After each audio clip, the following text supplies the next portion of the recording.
building an insulated concrete form. Wisconsin Building Code says that a sill plate for a wall cannot be cantilevered more than 1 inch. So where we run into issues with that is when we're forming a slab that has like R10 or R15 foam on the side of it. So, you know, here's the edge of our slab, like this, and then we've got, let's say we got 3-inch foam on the side of it.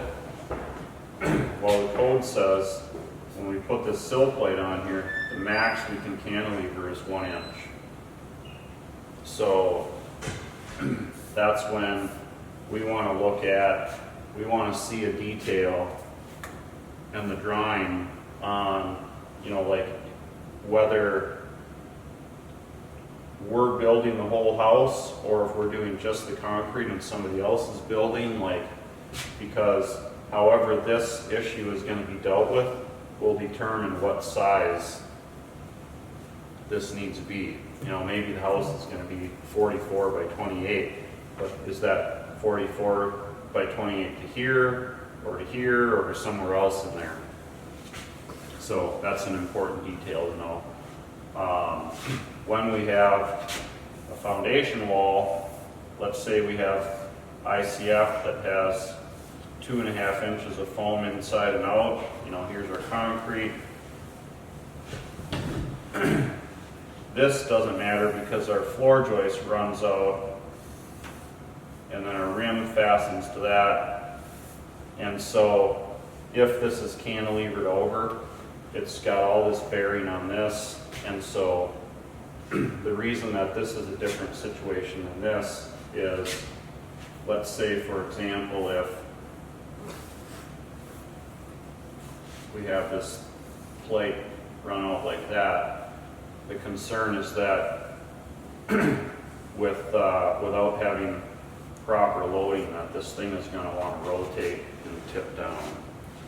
So, and then the other challenge with it is that then our anchor bolt has to be a minimum spacing from the edge, and then we're running in really close to the edge of our wood, and it can tear out. So anyway, so that there's details on that stuff, and so that's where we need to look beyond just like, oh, a foundation plan shows this, because it may not have all the detail. So we need to look at the rest of the plan to make sure that our sizing is correct. Okay, and then is the form going to hold? So if you're putting up, in the case of a wall form, if you're putting up a engineered or designed system, if you do the system the way it's designed, it should hold. Like we've very rarely ever had a insulated concrete form blowout.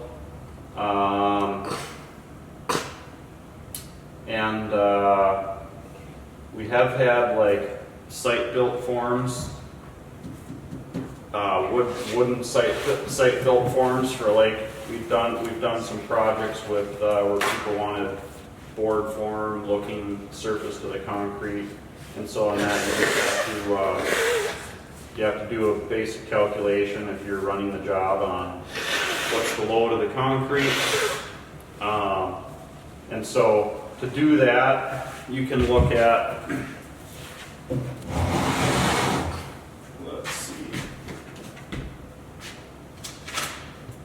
just to approximate it. So concrete, when it's being performed, acts like a fluid. So let's say we've got this wall. You know, here's our footing.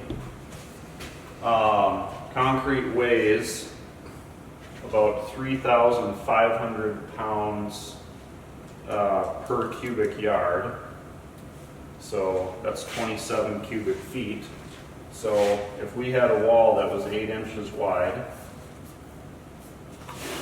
and 8 feet tall,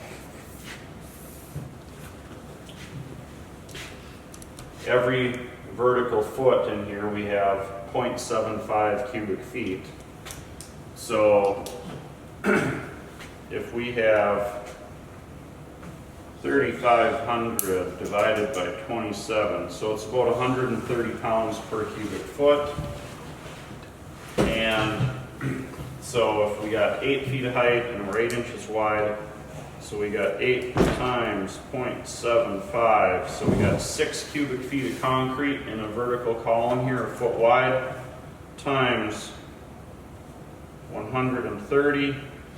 So we basically have 780 pounds pressure pushing down on that, which would split equally to each side of your form. So is the bottom of your form, like the bottom 2 feet, going to be able to hold that 700 pound or the 350 pound load pushing out each way? And so if you're using plywood for forming, that's the place where you're going to possibly run into like the greatest risk. So like a few years ago, there was an old, like a hole in a foundation on a building in Ashland, like an old coal chute. And obviously they didn't need the coal chute anymore. So we were filling that thing in. And, but the old wall was like 19 inches thick or something, or 17 inches thick. So we bought 18-inch snap ties, and then we put 3/4 inch plywood in. It was a 10-foot high opening. And we had 3/4 inch plywood, and then we had those snap ties, a row of them, I think we had them 2 feet on center both ways.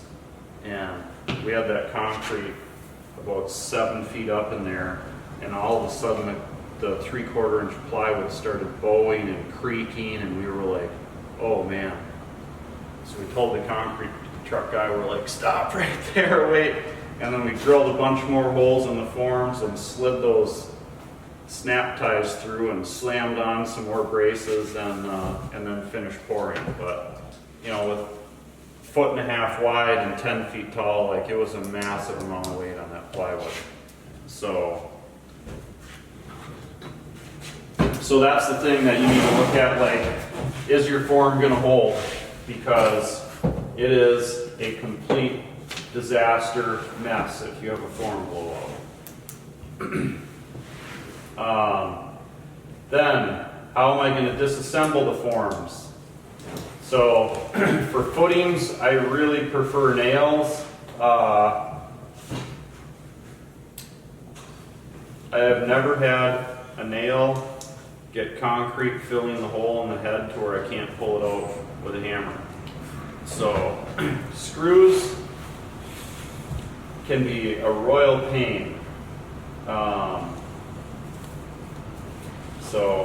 And the nice thing with nails, a lot of times you can use a shovel and a hammer and you can tear your forms apart that way, and it makes it really fast to take apart.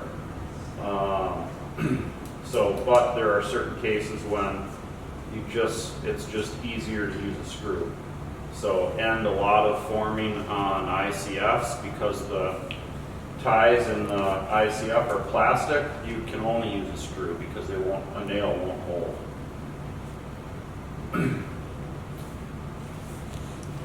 Then, how can I make the next steps easier? So, look at, are there any opportunities to save labor by changing something small with the formwork? So, the one thing that I want you guys to learn through this class is that labor is not free. It is a legitimate cost, and so just because you might be able to save some material cost on forming by adding a whole bunch of labor to it doesn't mean that you save money. Okay? So the thing I would prefer to see is, what can we do to save labor? So yes, materials are expensive today, but labor, in most cases, until we get into the finishing parts of the house, and even a lot of times in the finishing stages on a house, labor is your most expensive part of construction. So, you know, there are like extremely expensive materials when you get to finishing, like, I don't know, people can put golden countertops in or something. And so, you know, or like they can put in a $25,000 bathtub or an $800 bathtub, you know, and so in that kind of stuff, there are definite cost savings in materials, but in most parts of construction, saving labor is going to get you more of a savings. So the one thing that we've done to save labor by changing something small with our formwork is on a lot of shorter foundation walls where we only need a 6-inch concrete wall, is we have formed the footings and the walls to pour them at the same time. We've done a bunch of projects that way, and so you pour the concrete down the wall, it fills the footing, you let it set up a little bit, so you need to vibrate it somewhat, and then so you work your way all the way around, fill all the footings, and then that starts to set up, and then you come back around and pour the wall full. And so it saves a whole entire step. It saves a trip out for a concrete truck, and it can make the whole process go a little bit faster. So look for opportunities for that. Like, what can we do to save some labor, to save time, maybe save a day in the process. Anytime you can save a day in the process, that's a legitimate savings. So, okay, so pouring. So that other stuff was all on your forming. I guess before we get into pouring, do you guys have any questions about forming?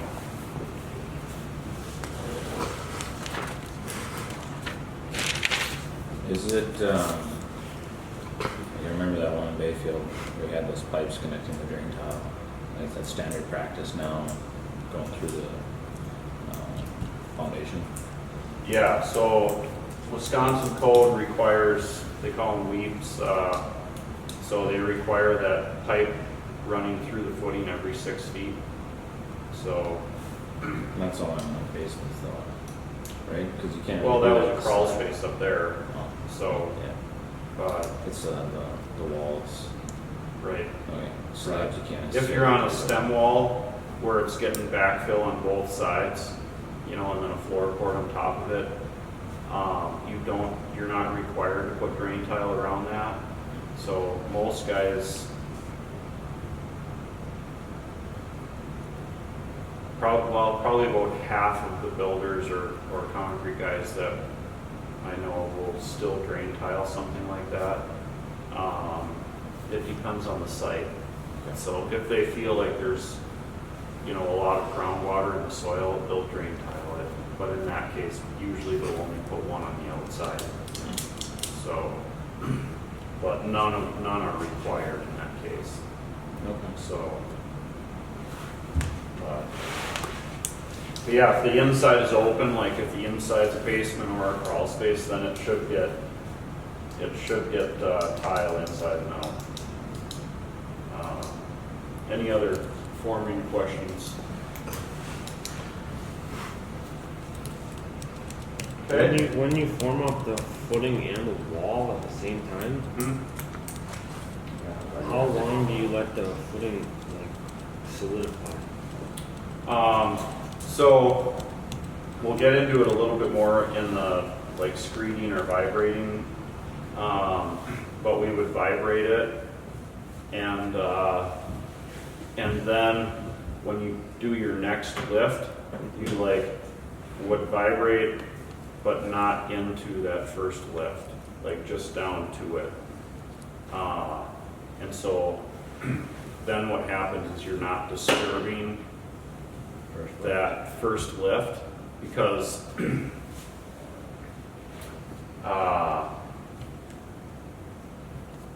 as soon as the Portland cement gets water combined with it, that chemical reaction of the concrete setting begins.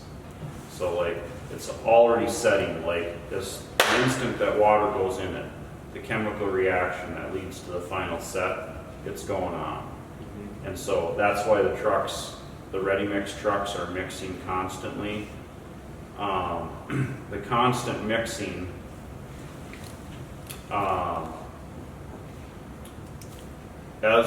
the Portland cement, as the calcium, or there's two. We'll get into it in the curing stage. They go in the stuff that I have in that goes more into the chemical side of it. So the chemical reaction creates this like calcium hydroxide is one of the formations. Calcium hydroxide, as it solidifies, it creates this hexagonal crystal structure, and so that formation of that crystal like fills all the space between the aggregate, and like it's like these like just like you've seen salt or sugar crystals and growing and that kind of thing. Well, that's happening at a microscopic level, and they all like start to intermesh. Mixing like snaps off all that stuff, breaks all those bonds, prevents them from forming, and so then when you vibrate it, takes all of the pore space out of the concrete, ideally, or at least the pore space formed by air bubbles out, and then leaves that. Then you leave that stuff sit, and as soon as it's sitting for a little while, all of those crystals start to intermesh and lock, and that's what the setting process of concrete is. And so then when you run your next lift, if you don't disturb that stuff that was already like slightly compacted by vibrating, if you don't disturb it, then it won't like flow out of your footing around your wall. So it'll act just like a completely set concrete. Interesting. So, and so when we're pouring, just understanding that like the chemical process of the concrete, that's why we want to get it placed as quickly as possible. We want that mud out of the truck as fast as we can possibly get it out. The reason for that is it's going to make our job much, much easier, because the closer to the point when that Portland cement was hydrated, that we get it placed and leveled, the easier it's going to be to work with. Because you can only like continue to break the bonds in of that chemical reaction of that concrete for so long. And like we talked about last week, the curing of the concrete is an exothermic reaction, and as the temperature of that concrete rises, that chemical reaction increases, the speed of it increases. And so the faster we get the concrete out of the truck and into our forms, the more easy it is going to be to work with. Okay, so have a plan for how you're going to organize and sequence the pour, just so that when you have a truck sitting there on your job site, you're not like, well, where should we go here? And what, like you're not wasting time then deciding where you're going to go and how you're going to do it. And so you need to be like just boom, boom, boom, keep everything rolling. And if you have to change, like make a quick decision and move. So Isaac, if you have something like this building where we poured it, you just pour one whole row and just keep on going, just like, or pour one lift and then just keep on going around, or what? So when you're looking at organizing a pour, the way you are going to pour it is going to be determined by how you're going to screed it. And so that would go back to then when you're working on your forming process, you want to put some thought into, okay, how do we want to do this concrete? How are we gonna screed this off if it's flat work? How are we gonna screed this if it's flat? And set that up in the way that you want the pour to go when you're at the forming stage. So when the guys poured this, they had a huge laser screed, and so they just worked, you know, back and forth across the short distance of the building from one end to the other. So, and then the other thing, have a plan for how you're going to organize the pour. That's where you have to look at, like, is this something that we can do where we can get the concrete out of the truck quickly enough to make this feasible, or do we need to get a pump? So if you can't get the concrete out of the truck quickly enough, then you just have to get a pump, because having a pump, you can place the concrete exactly where you want it, in the exact thickness you want it, and it will dramatically increase the speed of getting the concrete placed. And so that's why, that's the reason why a lot of concrete is pumped, is because without the pump, you just can't get it down fast enough. And then the pump pays for itself in the time you save.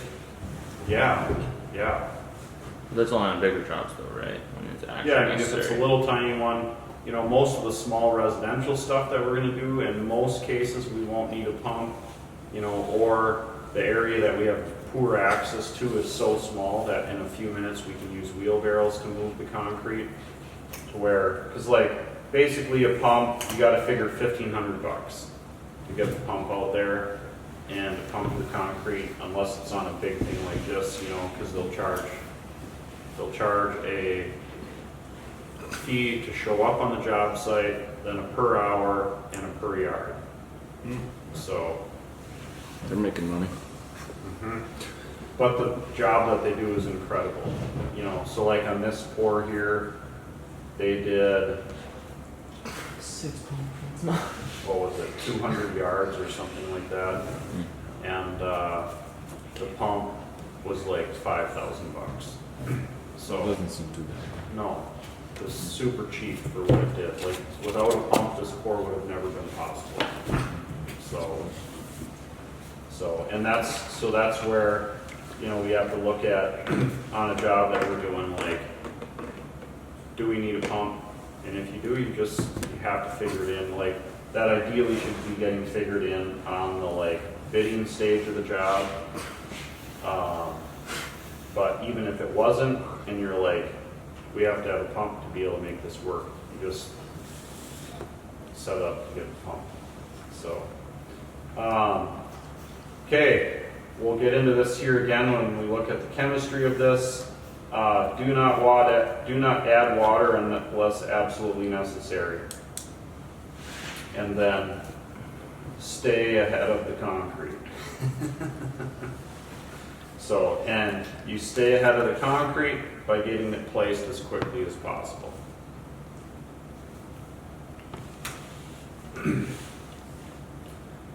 Okay, any questions on pouring?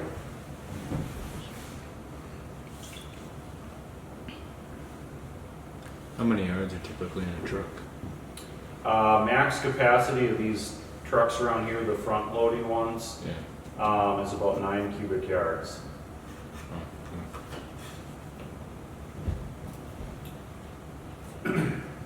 Okay, so then the screeding or vibrating stage. So I combined these because with flat work, we would use the screed or a vibra screed.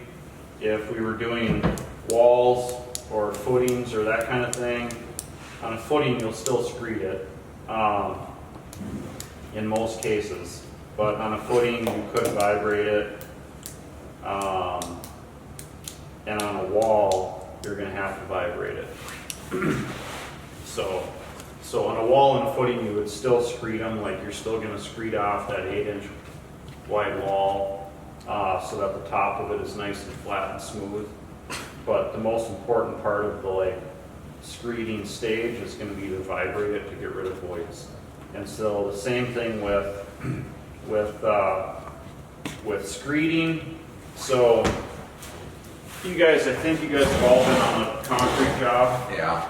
So one of the most important jobs with the guys raking in front of the screed board with these tools, you're not just like leveling the concrete in front of the screed, but if you can also like puddle it or tamp it in,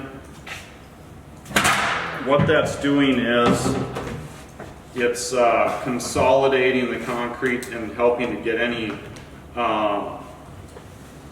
air out of it. And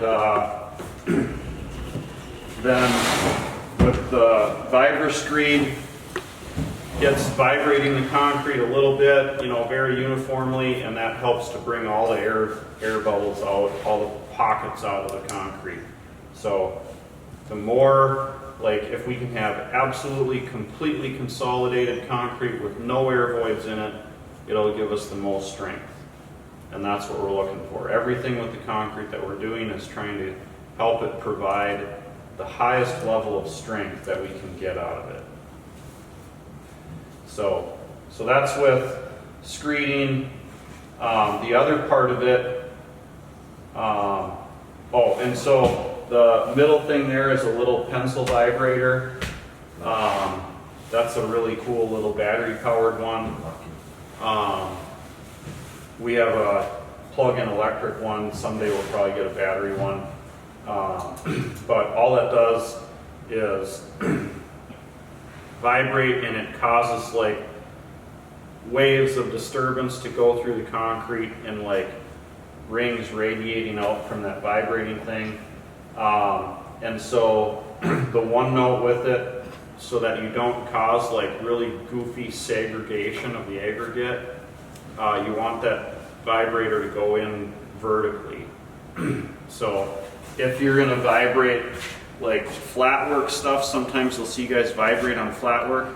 You don't just like throw the end of that thing out there and like drag it through the concrete, because of the way that it causes the vibrations to go through the concrete. You'll get this like bowl-shaped, it'll cause segregation of the aggregate in there, to where you'll get a band of like the bigger rocks, and then inside right close to where the vibrator was, you'll tend to get just smaller rocks and cream. So even when you're doing flat work, you want to keep it straight up and down. And Yep, just pull like it. G. So, Really? yep.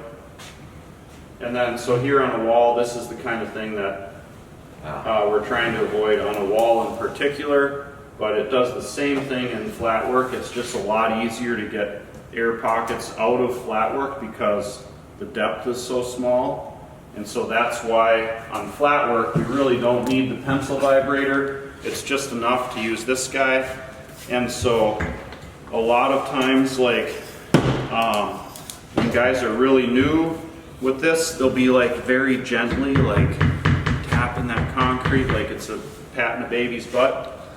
And you don't have to be gentle with it. And we actually want to see like a shock wave of vibration go all the way through that concrete. And so you can just like, bam, slam it down on there, like, and it's, for all you guys that are young, like, it's a really good workout. So, That's what I was gonna say. grab that thing and like, The reason they're going slow is because it's too hard to go fast. so, because that's what you're trying to do. You're trying to like, send that wave of vibration all the way through a brief, like very liquid moment in the concrete, and it lets the air bubbles pop free.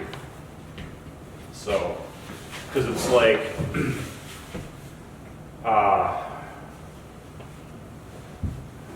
liquids don't compress. And so when you tap the top of that concrete, with whatever force you hit the top of that concrete, it causes that to transmit all the way through the liquid.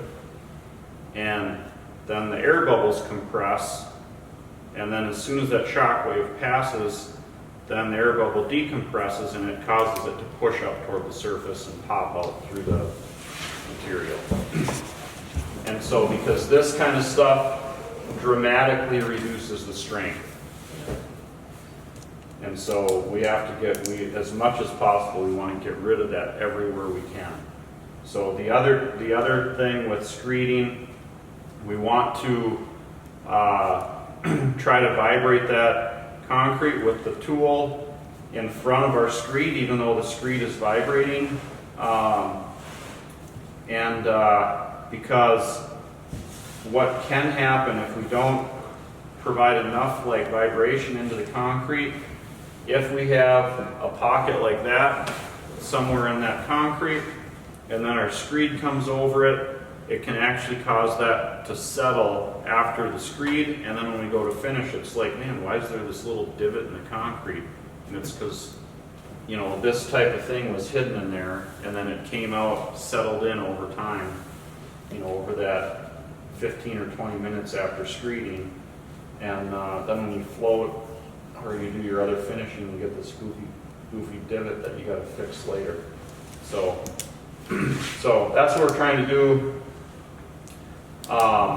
And you tend to get more of that honeycomb, or it's more difficult to get that air out when the concrete is more stiff. And so that's where you have to make that call of like, how stiff do we want this? Like a 5 or 6 hump. Yeah, so that might be a little bit on the runny side, but so we'll get into slump here after a little bit. Okay, I have a question. Yeah. So I've heard a lot of mixed results about vibrating. Like Okay. I've heard that, vibrating is the best thing ever because it just levels your concrete for like flat floors and floors and whatnot. But then other people say, why would you vibrate? It's stronger if you don't vibrate. And then on walls too, it's like, some people don't even vibrate anymore. It's like, other people, they've always done it. So like, now what I hear you saying is that vibrating is a good thing Yes. to get the air bubbles out and you want to vibrate. So vibrating causes consolidation of the concrete. It causes it to like come together in a tighter matrix, which is good. That increases our strength. The thing that we have to watch out for is over vibrating. If it is vibrated for too long of a time, particularly in a runny mix, it'll cause what they call a segregation of aggregate. And so if you have ever used if you've ever put material in like a jar, like rock and sand and silt and whatever in a jar and just like mix it up and then you let it settle, it all segregates in layers, right? Right. So same thing with our concrete. If we have, let's say we're vibrating a footing that's 14 inches deep. So if we stick that vibrate in there and we're just like, you'll see it sometimes if you can't reach somewhere, and so then guys will put the vibrator in there and just to try and get the mud to flow to the end of the form, and so you're sitting there and like, it's just shaking away. What can happen is you'll get all of your large aggregate will settle to the bottom because it's heavier. And then you'll have your sand, and then your concrete gel at the top. And so then you get these distinct layers through it instead of this homogeneous matrix. And so we get the most strength out of our concrete when we have the right makeup of like our big rock pieces and our sand, and then the Portland, the concrete gel filling the space in between that.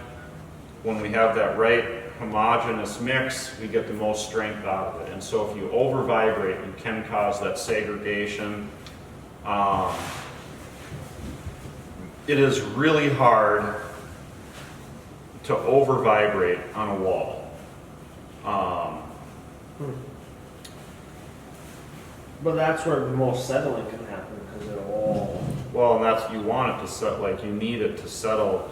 Once all the air bubbles are gone, it will not settle anymore, it can't. So, because liquid cannot compress. but the rocks, they could keep settling if you over vibrate. Yeah. So, so what you want to watch for is like, you stick your vibrator in and you'll see like, it'll look like, almost like it's boiling, you know, like all the air bubbles will come out. And you'll see like, so the other thing, that vibrator only can affect, you know, a certain distance out, depending on how like, Strong. how many like oscillations a minute or whatever it is, how intense the vibrating is. But it's really only, you know, at best, and depending on the slump of the concrete, maybe hitting about a 2-foot circle where it's actually really having effect. And so you're way better off to like stick it in, pull it out, move it over, stick it in and pull it out. You're gonna get as good of an effect as if you put it in there and you're like, you know, you'll get the air bubbles out as good, which is what you're looking for, but then you're not gonna cause segregation of the aggregate. If you drop it in and pull it out, put it in, you know, or if you do a wall, you know, you're like sending it down. And so, if we're doing this wall, you know, let's say we pour, so the other thing is to reduce the load on our footing, on our forming, we'll pour maybe like a 3-foot lift. If there's enough room in this wall, you can drop your vibrator down, vibrate that, it'll get the air bubbles out, get it consolidated, you know, everything that we want. Then you come around, then you pour another 3-foot lift on here, and then you vibrate down just until you hit that first lift. That'll cause good tie-in between your lifts, because this is still not set up, so you'll get a chemical bond here, you'll get a structural bond, or a physical bond between them. So you hit that, as soon as you hit that lever, you know, or that depth, you stop. It also is helpful if you like are outside, you like are like, okay, here's the top of our other lift, and you look, you hold your vibrator outside, and you're like, okay, if you have to, throw a piece of tape around it, so you're only running down to that, because we're not going to do any good by revibrating that. All we'll do is break that chemical bond that's already forming. Sure. So we just vibrate down to it, and then we'll go all the way around with that, and then we'll come back and do this last lift, and then again you just vibrate down to the top of that other one. And doing that will dramatically reduce the load in our forming.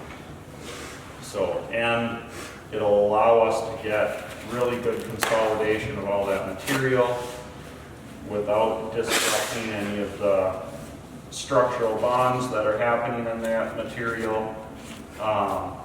And it'll reduce, because like this here, we can just drop that vibrator through and pull it out, and we'll get the air out. We go over 16 or 18 inches again, and we'll get really, really good quality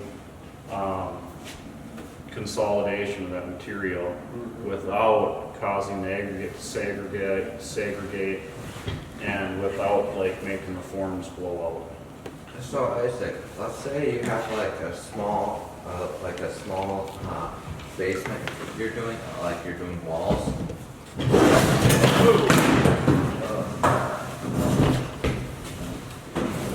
Goodness. That was exciting.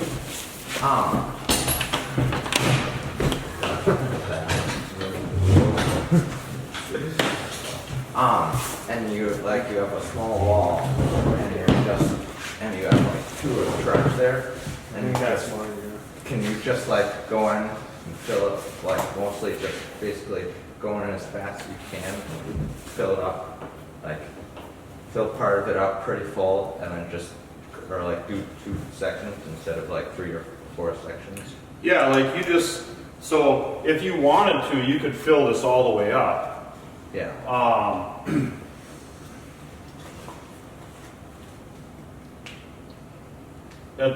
It generally, you're generally going to get better results If you do it. by pouring it in lifts around. So I'll show you why.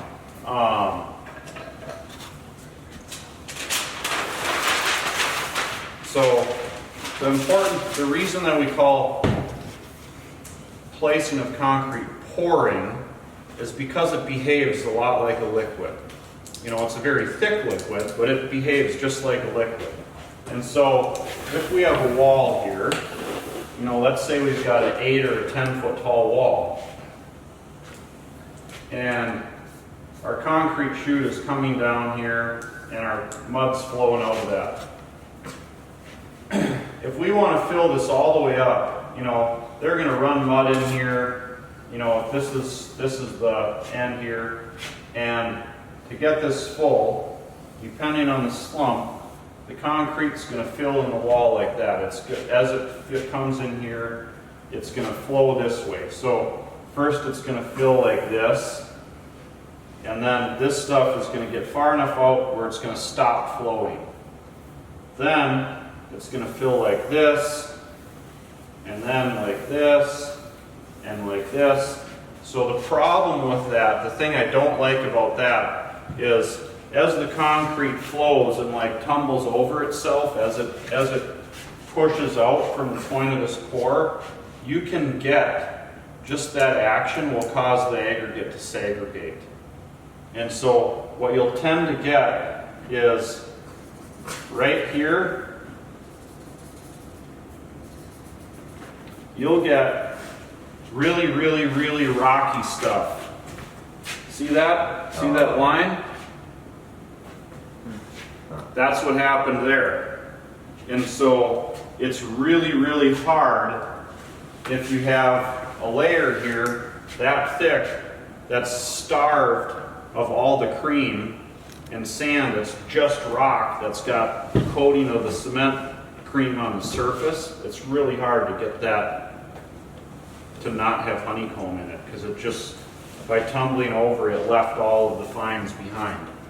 And so if we're pouring in lifts, like 3 feet, you know, we pour a little bit, it flows a little ways, and then, you know, and so these lines end up being a lot more steep and short. And so as we go on, we get significantly less segregation of the aggregate from the flowing action. And I think that in general, we're going to get a stronger wall by doing that. So, Okay, that makes sense. So let's say you have a massive pour for like walls or something. yep. Would you order like 2 trucks right at the same time, or really close, and have one group start pouring the first round and then the second group right behind it? Yeah, you certainly could. Like if you had enough room on your site, that'd be a great way to go. Because then, by the time you get all the way around, that's already going to start drying, Right. and then it won't like bond Yeah. as the way you want it to. Yes. Yeah, that's the other point, you know, on this wall. You know, if we're 120 feet around, doing a lift isn't that big of a deal, because we'll be back with our second lift, you know, well before this starts to set. But if you got a wall that's, I don't know, well, like this building here, this, when we did the stem wall here, it was, it's like 450 feet around. So, and we got plenty of room on the site, you know, so that's what we had here. We had guys pouring down this wall and other trucks pouring down the other wall, you know. And most of this is only a 4-foot stem wall, so, you know, that we could basically pour in one lift. But if it was an 8-foot wall, like, we would definitely want to do it in at least 2 lifts. And in that case then, like, we for sure would want to have at least 2 trucks pouring at a time, maybe more. Is that what you did on the loading dock back there? Or no? Yeah. I don't remember the exact specifics, but I know for sure we had at least 2 trucks pouring at a time on these walls. So, well, yeah, and on that back wall, it's an 8-foot wall. And so that we poured like the bottom 3 or 4 feet, vibrated it, and then came back, you know, or it's 8, and then steps up to 6, and then to 4. Did we do all the walls when we did the floor? We did all the walls, and we formed the whole floor, and then we had roofs that come and just do the pour and finish on the floor. So, Now, do you remember doing That's what I asked. I wasn't here when they were doing that. I just asked if they did the wall and then couldn't do the floor. okay. Any other screeding or vibrating questions?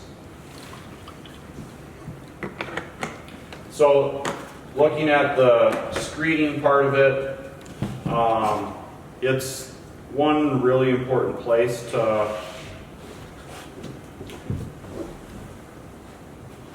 the most important part of the screeding that we're doing is we're getting it flat. So we aren't super concerned about, you know, like sometimes if you're raking in front, you'll get a little hole or something. Like, that's not a big deal. Don't worry about it. Just grab a little shovel of concrete that's approximately equal to the hole that got left under the screed, drop it on the hole, and we can move on. What we don't want to have is where the surface is like doing this kind of thing. And so whether you're screeding with the board and pulling it by hand or using the like vibra screed or whatever, the most important part of the screeding is getting that surface cut off flat, like to the plane of our form. And this is the easiest stage to get that right. And so, particularly with these vibra screeds, they've got those magnesium screed planks or aluminum screed planks. They really, really, really need to be held very, very level.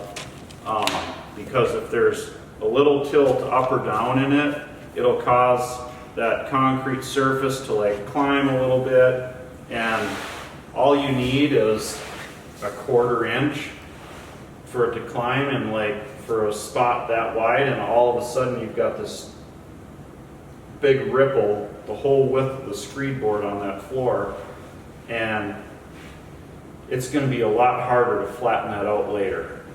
So that's where a lot of times, you know, somebody that's experienced in screeding, like if they have any thought that, boy, that wasn't quite right, they'll pull that screed up, go back and hit it again. Because that is the fastest and easiest time to get it flat. So, And then you gotta watch for rocks too on the forms. yep, Sometimes you get under that exactly. aluminum piece. Yeah. Okay, any other screeding or vibrating questions? Okay. Well, it's 9 o'clock. Why don't we take a little break? You guys can tear into those donuts. This is a bull float. Most bull floats are made out of magnesium, and because for whatever reason, like I don't know if there's like a chemistry reason or what, but something with the way that the magnesium interacts with the concrete surface, it does a really good job of pushing the rocks and other aggregate down at the same time that it pulls up the cream. And so you'll also notice this is really wide. Okay, this one's 4 feet wide. We have another one that's 6 feet wide. And so when you run the bull float, if we look on the table, you can see there's like a very uniform gap between the edge of that float and the tabletop. So your first pass over the concrete with the float, you want to put it at an angle so that you don't hook anything you push the rocks down, and so you go out at an angle, you come back with it at an angle, and that will do your initial, like, shove the rocks down into the concrete material. Then, once you have an initial, like, smoothing done on it, typically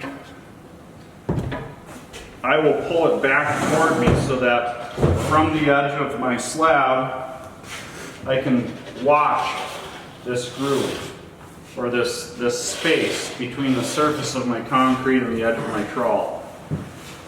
And if there's goofy spots in the concrete, you'll see it really, really dramatically. And so that's when, you know, you can we'll put just a really small slight angle on it like that. And if you have a lump here, you know, it'll close up that gap, and you can, like, drag it toward you, and it'll slice off those high spots and pull them off toward you. You can do the same pushing away. It's just harder because you can't see your exact angle, and it's easy to get it too much down and just cut into the surface of the concrete. So that's where your bull float is a flattening tool as well as a float. So that's why we hardly ever use this 4-footer anymore, because that 6-foot float that we have is just that much better at flattening, because it's giving you a glimpse of the 6 feet of the surface instead of 4. And so if there's, like, imperfections from screeding, it'll bridge over more of them and help you to flatten that surface more. And so ideally, your first pass with the bull float will be at 90 degrees. So if we screeded this way on the slab, any, like, surface imperfections will be that way, and so then 90 degrees from the direction we screeded will run the float, and then it'll show up any of those ripples in there, and we can cut those off, slice them off, whatever, and flatten it out with the float by going 90 degrees to it. Once we get those knocked down, then you can float any direction you want, it doesn't matter. So bull float's the second part of flattening. The third time that we're flattening is with our magnesium trawl. So bull floats are made out of magnesium. These little float trawls are made out of magnesium. And so once the concrete surface is harder, then with this you're looking at correcting very small imperfections, like you might have a divot the size of the lid of that bottle, or I don't know, you know, if there's any number of imperfections in the surface. And so usually when you get to the stage where you're using a trawl, most of the, like, concrete matrix, the aggregate mix, that stuff will be pretty well set.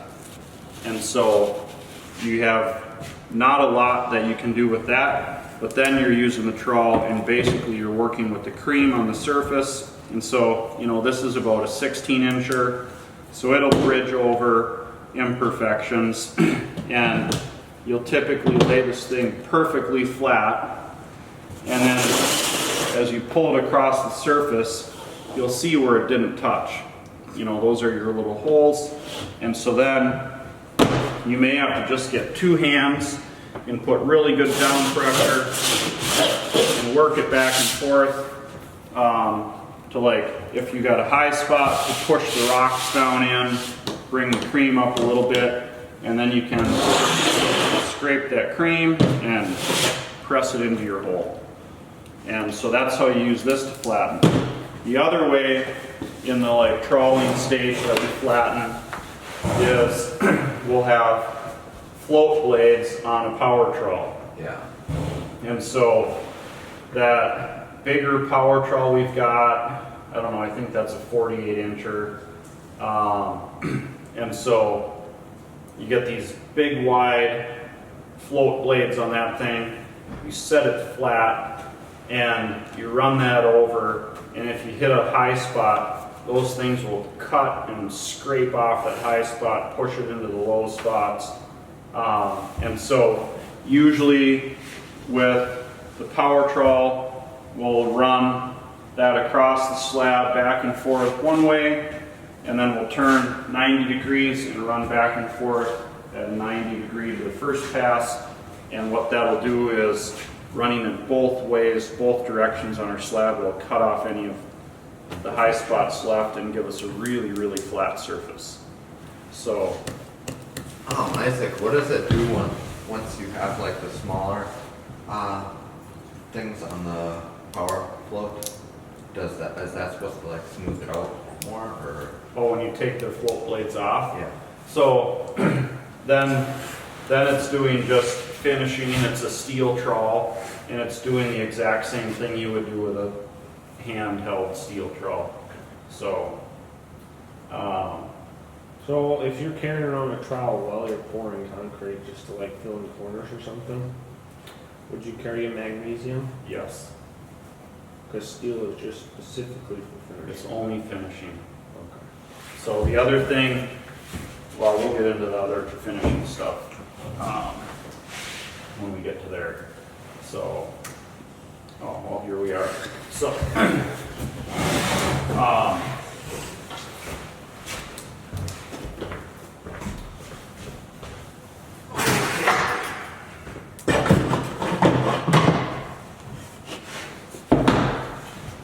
all right, so for floating concrete, we actually like float the concrete multiple times. We're floating with these Vibrascreeds are doing like a initial floating process. Then we do a bull float. Then we'll either do it with a hand float, you know, either a magnesium. This one's a fiberglass one. You can do it with a wooden trawl. We'll do a nice job floating.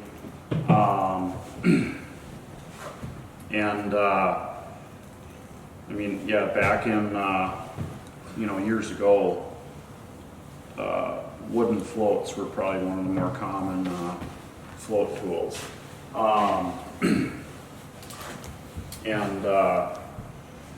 Anyway, so we're floating multiple times, and what the float does over and over again is continues to push the rocks down, bring the cream up, and it gives us that nice smooth surface, and it gives us enough cream to work with to put our finish on, whether we're finishing it with a broom to put a textured surface on, or finishing it with a steel trawl. The floating process gives us enough of that highly plastic cream surface to like be able to put whatever type of a finish we want on the top of that concrete, whether we're gonna broom it, stamp it, finish it with the steel, you know, for a smooth finish. Whatever we do, we want to float it just to bring that cream up. So when we get to using hand trawls or hand floats, we're primarily going to be running these things flat on the surface, although you will tip them up on edge at times, but the way they work the best doing their job is with them flat. So when you have a guy carrying one of these around when you're pouring, then they're typically not going to run them flat when they're pouring. They're just using it to like smooth the surface of the concrete so that it's not super rough later when it sets up and we come around to finish.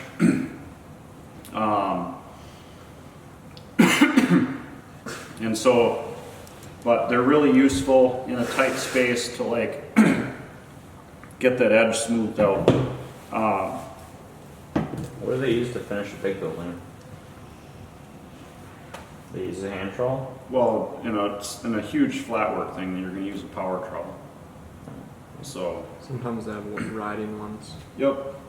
Yeah, so the riding ones just have two blades, you know, that spin opposite directions.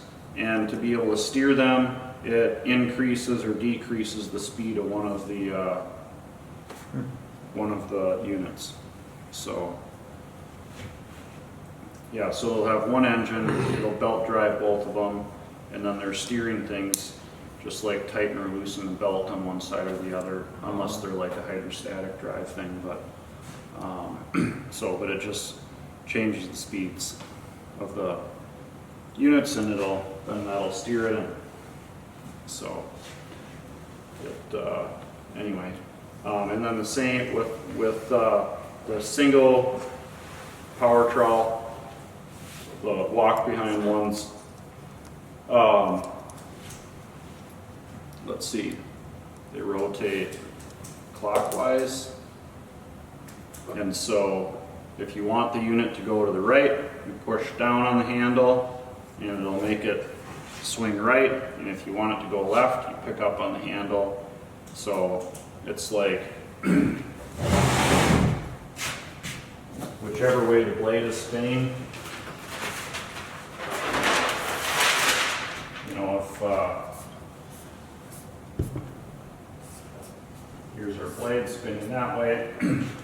So if you want it to go this way, you know, when your handle is here, pick up on the handle, it'll put the weight on these blades here, which are rotating this way, which will cause the unit to go the opposite direction.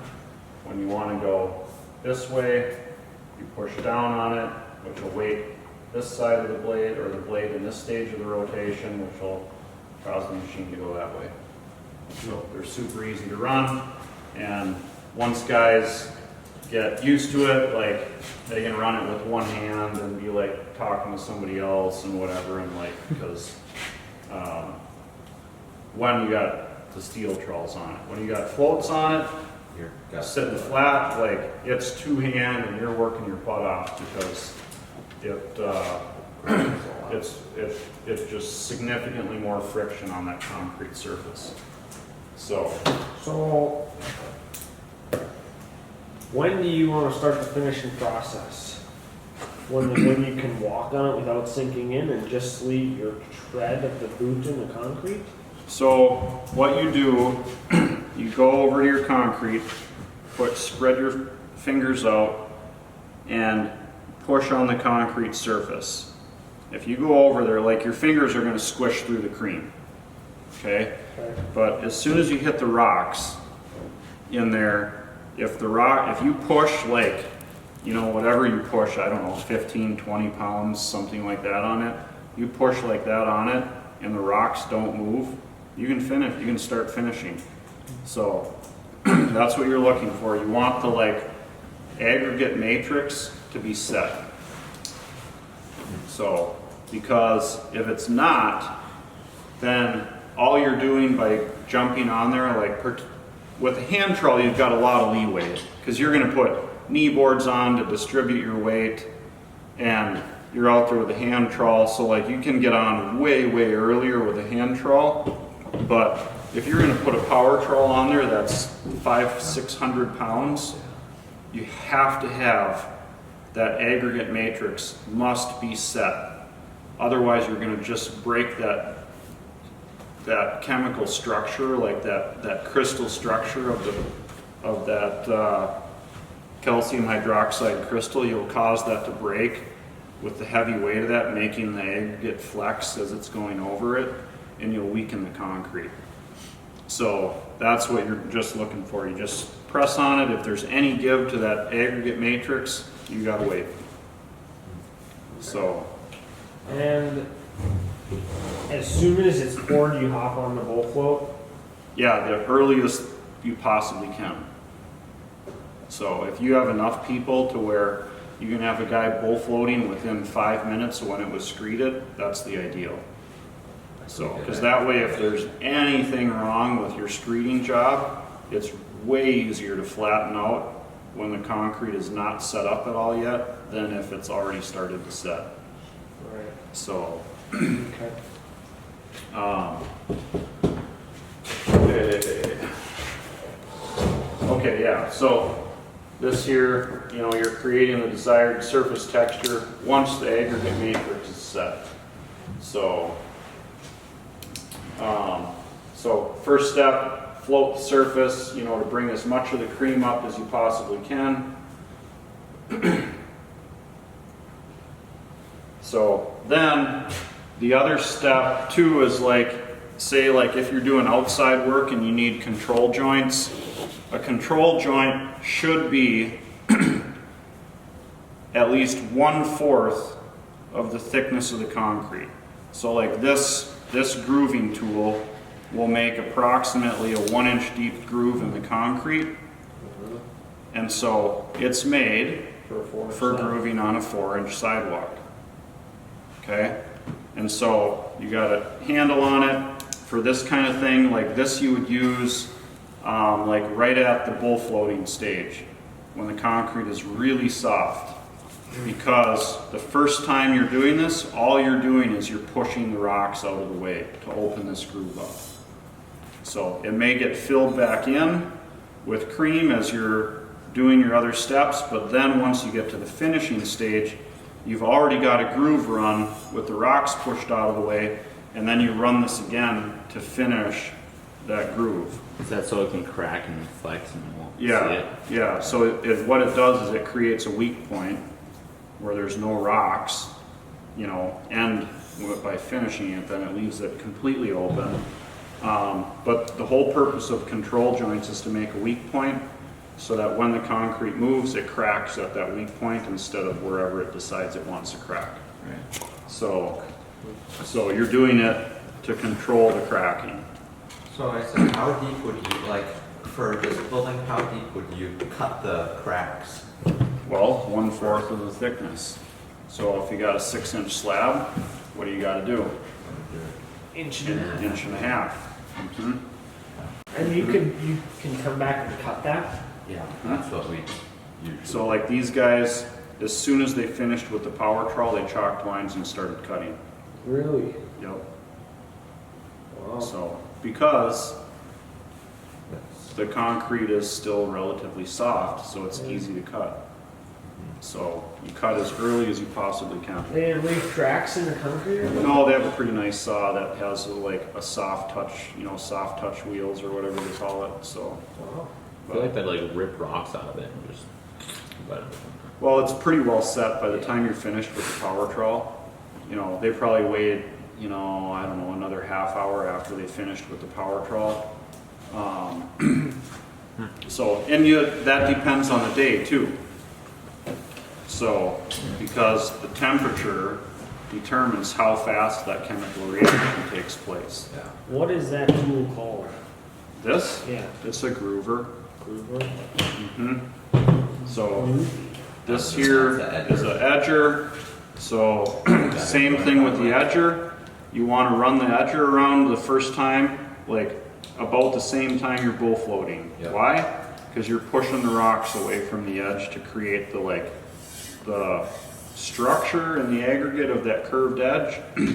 We don't really care if it gets completely filled in with cream when you're bull floating, because once the rocks are out of the way, it'll be super easy to finish later. So you're usually going to have to run the edger at least twice around any slab. Once to get the rocks out of the way, second time to finish it. That's usually my job. Okay. Edging. I usually edge Mhm. the concrete. So if you're going to run this groover tool,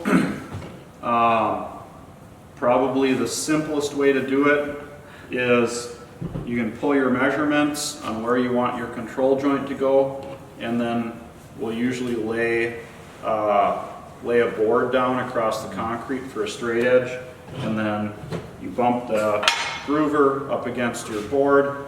You'll put it at an angle, you know, and you'll work it back and forth because it's pushing the rocks out of the way.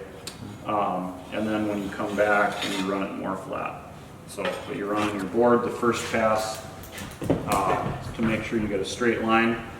Then once the concrete is set up more and your rocks are out of the way and you're just running this for your finish, you usually don't have to have straight edge because it'll self-guide down that groove that you already made. How often do you use that rather than just cutting it?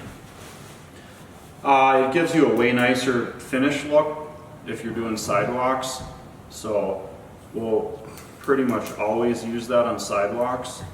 Unless they ask for Um, discuss. So, but on like flat work for like slabs and that, we'll always cut that because then you just get the like 1/4 inch wide saw cut. Right. So, So you primarily don't use that on big slabs or larger no, slabs? never use it on a slab. It'd only be for like sidewalks or Suppose that it'd kind be of pretty thing. annoying sleeping in the floor and you got dirt. Sweep off the crack every time. So, okay, then with the trawl, if you're doing finishing with a hand trawl, the first things that you do is you're gonna work it back and forth across your surface at a relatively steep angle, depending on the level of set on the concrete, but at a relatively steep angle. And then, if you do that a few times, you'll look and you'll have like, your trowel will be nicely loaded up with a bunch of the cream from that surface. And then you drop it down to a little bit lower angle. And if you look at this thing, you can see that this thing's got some curve to it. That's because it's been used a bunch. When you get them from the store, they're flat. But you, on your last pass, you put enough down pressure on this thing to flex that blade. And by flexing the blade, you get, you know, this part is not in contact with the concrete, but then you get like that much of your steel blade in contact with the concrete, and it presses that cream down in and puts a really nice smooth finish on it. And so that's why hand troweling is a fair amount of work. So your initial passes, you don't have to put that much down pressure, but then when you're doing your last pass on it, like, you gotta have pretty good hand and wrist strength, and then you're putting pretty decent down pressure, so it's work. But you get a finish that looks really, really nice. And so to do that, you also are adjusting pressure on the trawl front to back, so that ideally this outside corner is not even touching on the concrete, because then it feathers out that outside edge and won't leave a line where this corner runs. So you can get a round finish trawl, and it works really good when you're less skilled, because the round edge feathers that edge without you having to like weight the back of the trawl more than the front. So, and that's why you usually on these boat floats, you'll almost always see round corners on them, because it's a royal pain if you're running the bull float in really wet, you know, or really soft concrete. If you have a square edge, it'll leave really distinct lines, and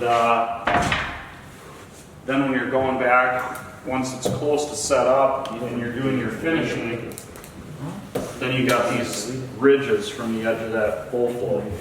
So most bull floats are going to be round edges, just because the way that those edges work is it feathers in the end without you having to do anything with it in any particular thing with the trawl. So,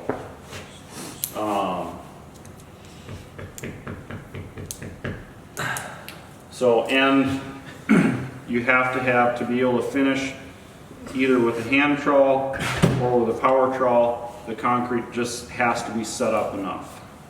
So if it's too soft, it just will not take a finish well. So, okay, any questions at all on finishing?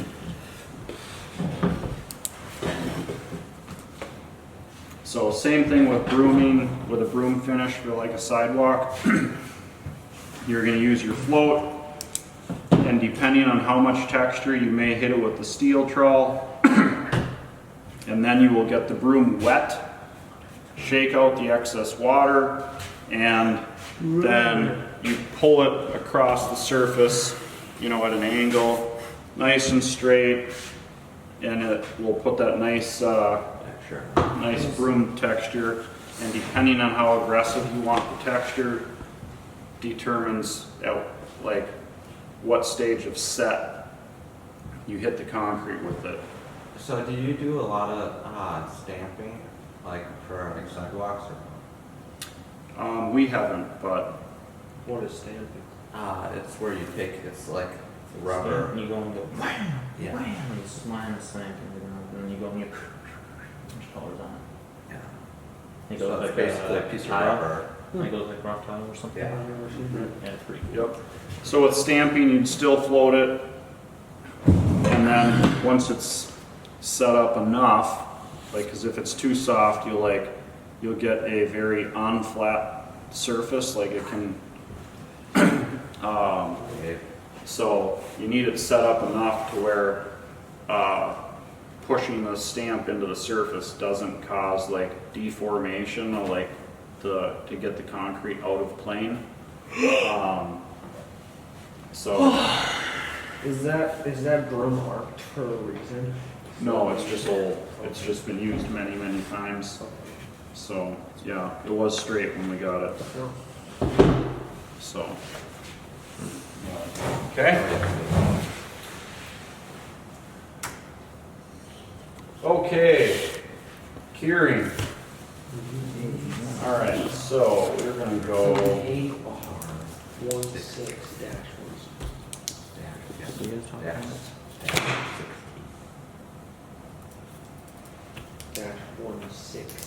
dash 16 Oh yeah, it's keep one You can't cheat. I should have a cover sheet. Okay.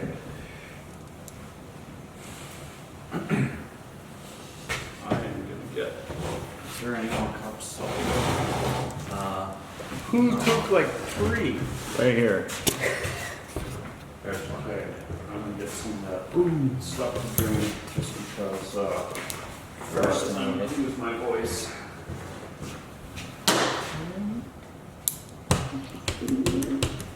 Okay, so I have here, this was, to me, was really fascinating.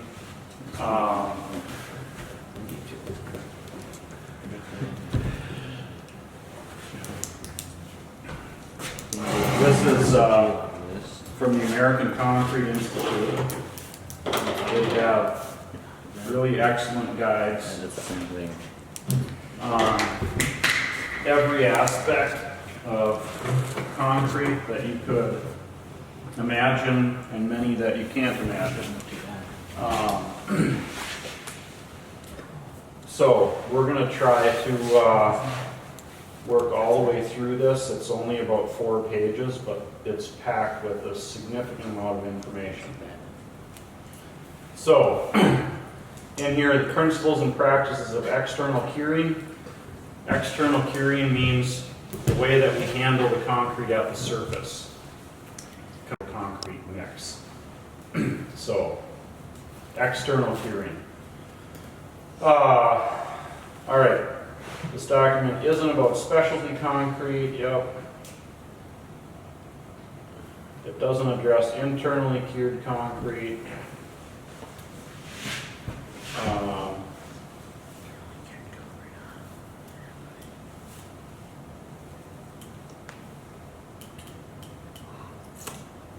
Okay, curing measures directed toward, okay, those, all right, stuff specifically for temperature is in other guides.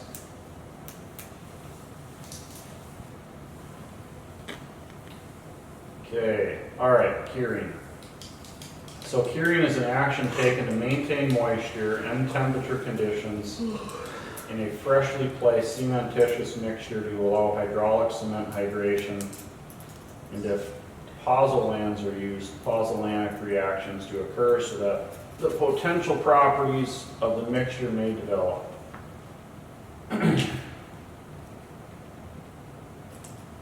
And so you have properly cured it when its properties equal or exceed the design properties of the concrete. So if your design calls for 4,500 PSI concrete, once the concrete has hit that, has cured to the point where it'll provide that, then you really technically don't need to provide any more curing. So Curing is waiting for it to strengthen. that's what this whole thing is going to get into.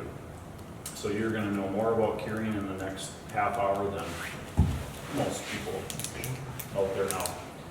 Okay, so this picture here is a electron microscope of unhydrated particles of Portland cement. Okay, so it's 2,000 times magnification. Oh, wow. So this is dry Portland. Okay. Weird. All right, so the curing period begins at placing and continues until the desired concrete properties have developed.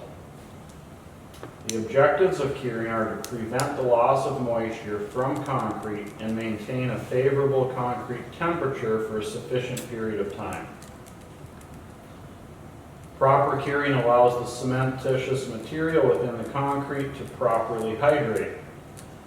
Hydration is the chemical reaction that leads to changes that take place when Portland cement reacts with water. So it's describing the whole chemical transformation that takes place, over a period of time, that begins when water goes into the Portland. Both at depth and near the surface, curing has a significant influence on the properties of hardened concrete, such as strength, permeability, abrasion resistance, volume stability, propensity for early age cracking, and resistance to freezing and thawing and de-icing chemicals. All those are pretty important. And so understanding curing then is one of the areas that has the largest influence on the actual performance of the concrete that we've worked so hard to place. The term curing has also been used in a more general sense to describe the process by which hydraulic cementitious concrete matures and develops hardened properties over time as a result of the continued hydration of the cementitious materials in the presence of sufficient water and heat. While all concrete hydrates to varying levels of maturity with time, the rate and extent to which this development takes place depends on the natural environment surrounding the concrete and on the measures taken to modify this environment by limiting the loss of water, heat, or both from the concrete, externally providing moisture and heat, or incorporating special materials in the mixed design. Okay, so Portland cement concrete is a composite material in which aggregates are bound in a porous matrix of hardened cement paste. At the micro scale, the hardened paste is held together by bonds that develop between the products of the reaction of cement with water and mechanically interlocks the aggregate. Similar products are formed from the reactions between cement, other cementitious material, and water. The cement reaction includes both chemical and physical processes that are collectively known as the hydration of cement. As the hydration process continues, the strength of the interparticle bonding increases, and the interparticle porosity decreases. So to me, this here was really fascinating to see these microscope pictures. So this one on the left here is a bunch of particles of partially hydrated Portland cement magnified 4,000 times.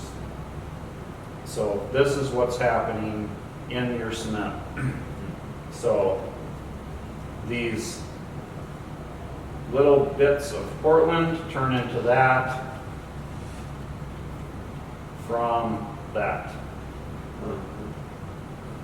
And so like, if you see here, all the dark spaces is all the pore space in here.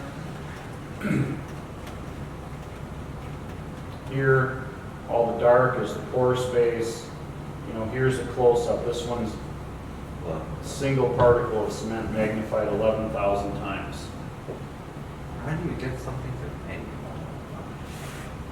An electron microscope. This is amazing. Not something that you can just have out in your garage. Basically something where you can see. So, but that's what gives concrete its strength, is because this is what's happening to the Portland over time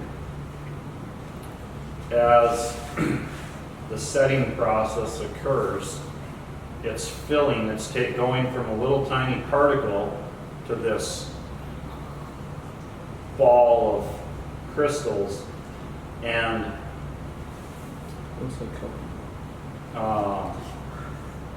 okay, so this here, figure 1.31a, so the one that was at the top of the page, shows particles of unhydrated Portland cement observed through a scanning electron microscope. In contrast, figure 1.31b, this one on the left here, shows the development of hydration products and interparticle bonding in partially hydrated cement. Figure 1.31c shows a single particle of partially hydrated Portland cement. So that one there on the right. The surface of the particle is covered with the products of hydration in a densely packed, randomly oriented mass known as the cement gel. In hydration, water is required for the chemical formation of the gel products and for filling the micropores that develop between and within the gel products as they are being formed. The rate and extent of hydration depend on the availability of water. These two guys here found that as cement paste comes to equilibrium with air at successively lower relative humidity, the rate of cement hydration drops significantly. Cement in equilibrium with air at 80% relative humidity, hydrated at only 10% the rate of companion specimens in a 100% relative humidity curing environment. So if it dries out, the process of hydration, the growing of those crystals, stops. So you don't want too dry of concrete, but you want it as dry as possible. So you want dry concrete, but you want it to be enough moisture outside that doesn't like dry up. We'll get to that here. Okay. Okay, Snyder and Bentz observed that exposure to 90% or less relative humidity is sufficient to suspend hydration at early ages. Therefore, curing procedures ensure that sufficient water is available to the cement to sustain the rate and degree of hydration necessary to achieve the desired concrete properties at the required time. The water consumed in the formation of the gel products is known as the chemically bound water, or hydrate water, and its amount varies with cement composition and the conditions of hydration. A mass fraction of between 0.21 and 0.28 of chemically bound water is required to completely hydrate a unit mass of cement, depending on its phase composition. So that means if we have a 1 gallon bucket of Portland cement, we need 0.21 gallons to 0.28 gallons of water just to supply what it needs for the chemical reaction to occur. A 5 gallon pill or a 1 gallon pill of concrete? One. Okay. So it's say a mass fraction. So like, anyways, we could approximate that by volume. An average value is approximately 0.25. So a quarter. Mhm. So, but we also need other stuff. Coefficients for chemically bound water for the various clinker mineral phases are available in this report here, in range between 0.21 for dicalcium silicate to 0.4 for tricalcium aluminate. Seen in figure 1.31b and 1.31c, the gel that surrounds the hydrated cement particles is a porous, randomly oriented mass. Besides the hydrate water, what we need for the chemical reaction to take place, additional water is adsorbed onto the surfaces and in the interlayer spaces of the layered gel structure during the hydration process. This is known as physically bound water or gel water. Gel water is typically present in all concrete in service, even under dry ambient conditions, and its removal at atmospheric pressure requires heating the hardened cement paste to 221 degrees Fahrenheit. The amount of gel water adsorbed onto the expanding surface of the hydration products and into the gel pores is approximately equal to the amount that is chemically combined with the cement. So, another 0.25. The amount of gel water has been calculated more precisely to be a mass fraction of approximately 0.2 for a unit mass of cement. So, in most cement mixes, by volume, the water used should be approximately half of the volume of the cement used, the cement powder. And when we look at this here, that approximates what's required for the chemical reaction and what will be filling the pore space around the concrete. And so, like, it's very difficult for the concrete to react correctly with less water than that. So if you have a gallon of powder, just powder cement, you'd add half a gallon of water. Yep. Yep. But the bags, you know how you can buy just like normal bags of cement, and then they say it's like 2 point something quarts of water. Mhm. Does that mean there's only like 6 quarts of concrete in that bag? Mhm. Okay. Yep. That doesn't include rocks or anything, does it? No, the rocks don't matter in that equation. Oh. It's just powder. Yep. Oh, okay, that makes a lot more sense. Yep.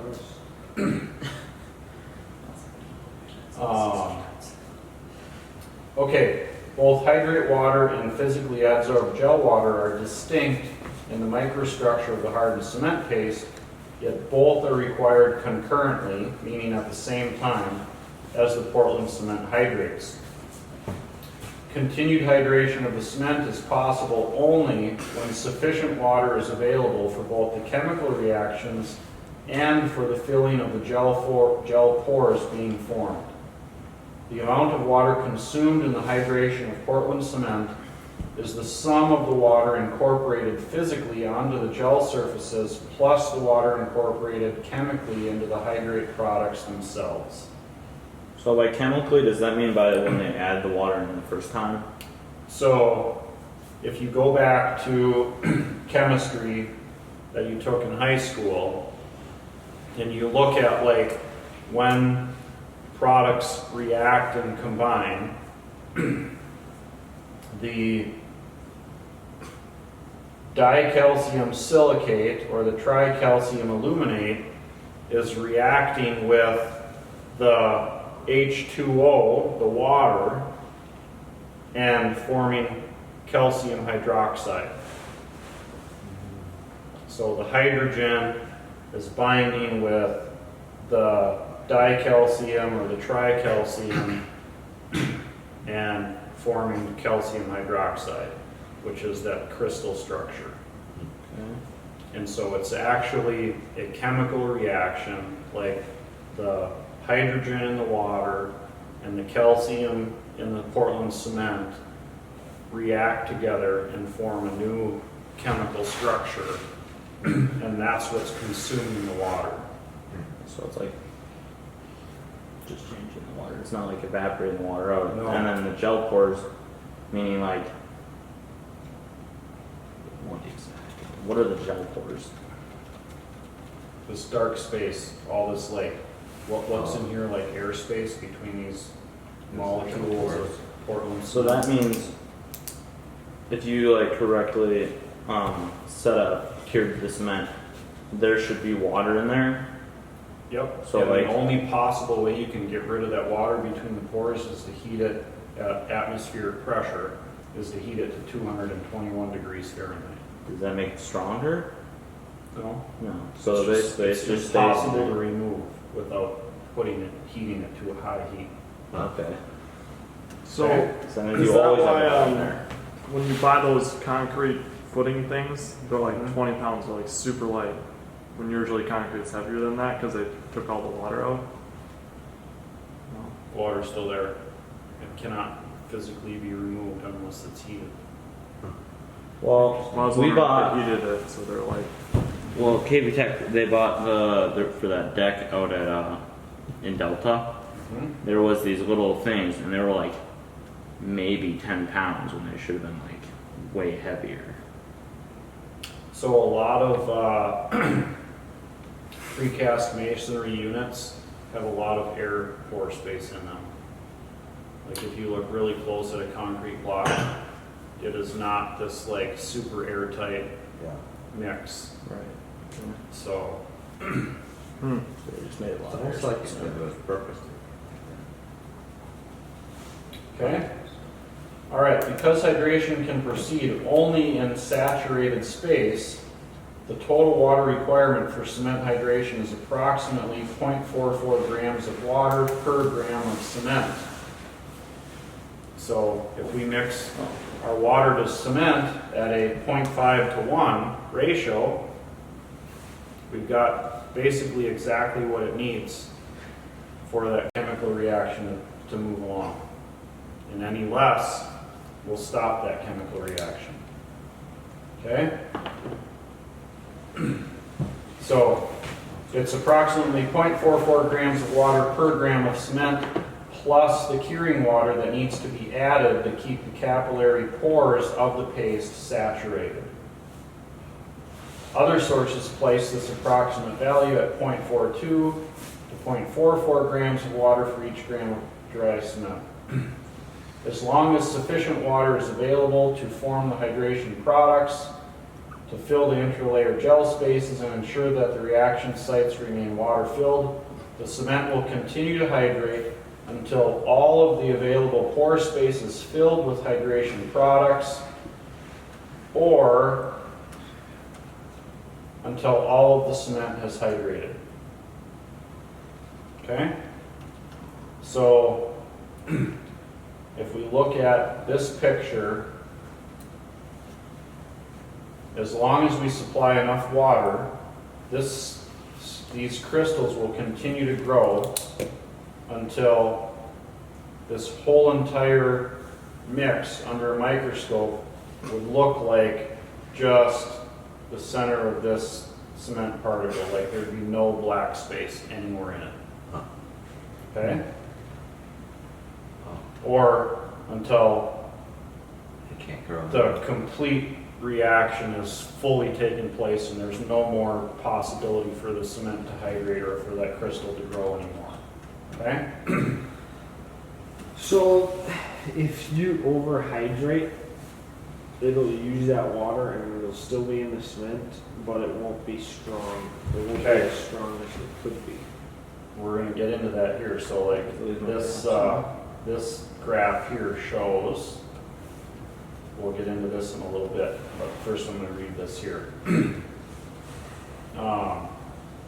When sufficient water is supplied, the former condition can be achieved for water cement ratios of approximately 0.38 and less depending on cement type, mixing, and other physical chemical properties. Okay. The key to development of both strength and durability in concrete, however, is not so much the degree to which the cement is hydrated, but the degree to which the pores between the cement particles have been filled with hydration products. Okay? which makes sense, right? The more filled the pores are, the stronger it will be. That's where our initial mixed water gets to be really important, okay? This is evident from the micro perspective seen in figure 1.31b and from the micro behavior illustrated in 1.31d, okay, in which the continued pore filling that accompanies sustained moist curing leads to a denser, stronger, less permeable concrete. The degree to which the pores are filled, however, depends not only on the degree to which the cement has hydrated, but also on the initial volume of pores in the paste. Thus, the combined importance of the availability of curing water and the initial water-cement ratio. So the first mix. Okay? So that's why having drier concrete, like less initial water added, a stiffer mix, makes strength difference, not because it's reducing the water for the hydration, but because it has less pore space initially, because the water creates pore space.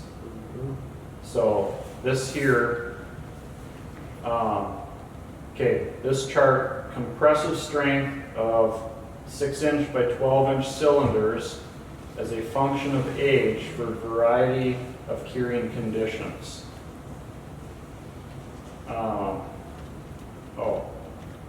Here we go. So that's for this one here. So this here is showing us, this first one was cured in the laboratory air the entire time. This one was left in the air after an initial 7 days of moisture curing. This one was in the air after 28 days of moist curing, and this one was moisture cured the entire time. So you can see the strength developed. Like this is test days, so somewhere within like that first 7 days, this first mix in the air, most of the water in the concrete evaporated out and it dropped to the point where the hydration wasn't able to continue, and it got just over 4,000 psi. So probably totally fine for a footing. You know, you really only need about a 3,500 psi for a footing, so that'd be fine. No problem. This one here, they moisture cured it for 7 days, and it's over 5,000 psi. That's super good. Like, that's better than what we need for almost every floor, pretty much everything that we need in residential construction. That exceeds it. This here was moisture cured for 28 days. So, you know, you can see here's approximately the 28 days there. And it continued to gain strength, you know, for like another 60 days after that. And that got over 6,000 psi. And this one here, at 90 days, the rate of psi gain diminished, but it continued to go up, and at 1 year it achieved over 8,000 psi strength. Insane. But it was moisture cured for a year. Moisture cured, what does that mean? That just, No evaporation. So if we go back here, so it stays at one temperature? so it's in a site, in a place with a relative humidity basically at 100%. So when you're doing like, you know how they pour support beams for bridges and stuff, that means they'd be like completely 100% cured because they'd be like in the water. Sure, yeah. I mean, they have some out of the water. Yeah. Right, So but the out of the water part, you know, you would want to, Put something around it. but that's like I always didn't understand that before because I didn't know how this worked. I was like, how can you pour cement in water and have it like set? Salt That makes water would be a sense. challenge because the salt is a problem, but, so then this one here, this here, this is non-air trained concrete specimens, 1 inch by 6 inch mortar discs. And this is measuring the influence of curing on water permeability of mortar specimens. But if you look here, it says a water cement ratio. This one was 0.5, so the water was 0.5 of the cement.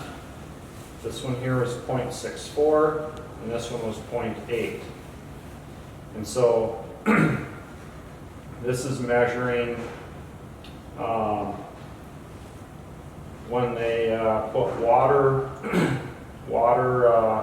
on top of them, they measured how many pounds per square foot per hour of water leaked through the sample piece. Okay? And so starting out at 0 days down to a 7-day cure. So this first one here where this water was 0.5 of the cement, started out, around 1 pound per square foot of water was able to go through it, and by the time it hit a 7-day cure, no water was able to go through that sample. Okay? This next one here, where the water was 0.64 of the concrete, started out at a few days in, I don't know what that is, maybe the 3rd day. It was leaking 2 pounds a square foot per hour. And as the curing continued, it took to like 15 days to get to where no water would go through it. And this one here, where the water to cement ratio is at 0.8, was significantly leakier, and even at 28 days of curing, still was permeable. So does that mean they had So- water on one side of it and they were seeing how much leaked through it? Yeah, to measure how porous the concrete was. Oh, And so what they were saying here, that this is illustrating, is if we start out with less water in our initial mix, technically we can't go less than 0.5, right? Because that's what it needs for the chemical reactions to take place. But if we have just that 0.5, within 7 days that cured enough to where it wasn't permeable. Meaning that the hydration products, those crystals, that filled the pore space in that concrete sample enough to where no water was able to flow through that concrete. Does the water flowing through that concrete affect it any? For the strength or the No. chemical reaction? No. so it's just the. But this here, where it was a way runnier mix, way more water in the initial mix, was never able to achieve a place where it wasn't permeable by water. Footings or something in water, not footings, but like for a bridge or something. Footings, yeah. Do they pour it 50% then? 50% water? That'd be the ideal. The only thing that we have to make sure is you can't just pour it into the water, or the water in the form will mix with it and will push your Right, your because water to cement ratio out of your tolerance. they have a pipe that runs all the way down to the ground and then they just slowly lift it up. Okay, Oh, really? Yeah, so they pump it on the ground all the way to the and bottom. then they slowly Okay. fill it up, so they fill it up from the bottom up. Just pushes the water out. It's really interesting. That's cool. Pretty simple, actually. So, Otherwise, when they're like redoing bridge, like the form for a bridge, they'll take and they'll like say they had a wood post for a bridge, they'll put wrap steel around it, and then they'll take like a plastic outer layer, to put that around it, like cinch it down, and then they'll pour the concrete and just leave it. And all the water is pushed out from the concrete. Okay, so we go on here, it says the pore volume between the cement particles, seen in those pictures up at the top, the darker areas of the photograph, was originally occupied in the fresh paste by the mixed water. As the volume of the mixed water decreases relative to the volume of the cement, this initial porosity of the paste decreases as well. For this reason, pastes with lower water to cement ratio have a lower initial porosity, requiring a reduced degree of hydration to achieve a given degree of pore filling. This is clearly demonstrated in this figure here, which shows the combined effects of the duration of curing and the water cement ratio for the particular mortar specimens tested, and a leakage rate of 0.5 pounds per square foot per hour was achieved after 21 days of moist curing for a water cement ratio of 0.8. The same level of permeability and degree of pore filling was reached after 10 days for the one with the water to cement ratio of 0.64 and 2.5 days with the water to cement ratio of 0.5. So the one took 21 days, the other took 2.5 days to get to the same Here. level of permeability. But they moist cured that. Right? It doesn't say. This interaction of mixing water and water to cement ratio and developing the microstructure of hardened cement paste is potentially confusing. On one hand, it is important to minimize the volume of mixing water to minimize the pore space between cement particles. This is done by designing concrete mixes with a low water to cement ratio. On the other hand, it is necessary to provide the cement with sufficient water to sustain the filling of those pores with hydration products. While a high water to cement ratio may provide sufficient water to promote a high degree of hydration, the net result would be a low degree of pore filling due to the high initial paste porosity. The more effective way to achieve a high degree of pore filling is to minimize initial paste porosity with a low water to cement ratio, and then to foster hydration by preventing loss of the internal mixing water or externally applying curing water to promote the maximum possible degree of hydration. The maximum degree of hydration achievable is a function of both water to cement ratio and the availability of water. Okay?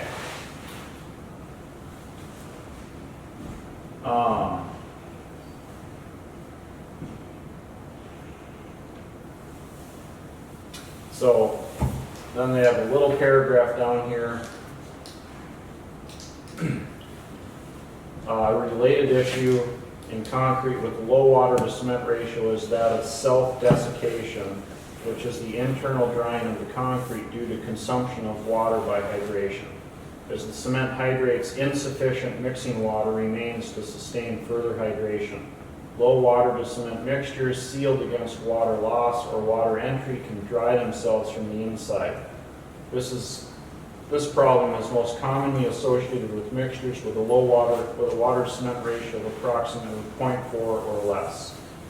With So- 0.50, you can just assume it's going to be good. If it's 0.50, you can just assume it's Yeah, if you got 0.5, you should be good. So like that's our target always with, like if we're hand mixing, we want the amount of water, the volume of water going into the mix to be 0.5 to 1 of the Portland. So I see stuff online of these people doing these dry pours where they take like their mixed concrete, they mix their aggregate and sand in Portland, and then they put it in their forms and pack it in, and then they water it, and it's like, I'm not sure that's a good way to do concrete work. No. So, but let's take a break. They're All Honestly, if I can use it. about this stuff related to curing.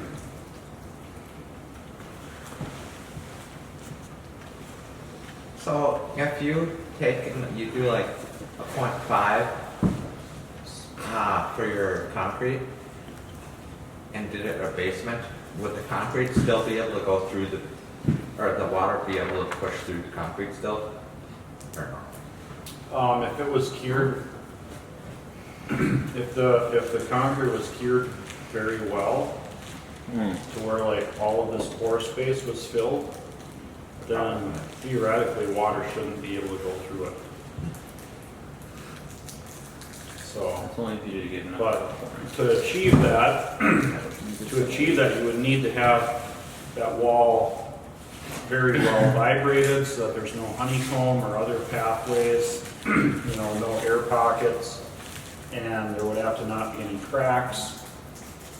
And so theoretically, it should be possible to have it be waterproof without any other material if it's done well, but that's very, very hard to achieve in the field. What about moisture proof? Moisture wouldn't even be able to get through? And what's the deal with like you can't put wood on concrete because it will moisturize and rot the wood?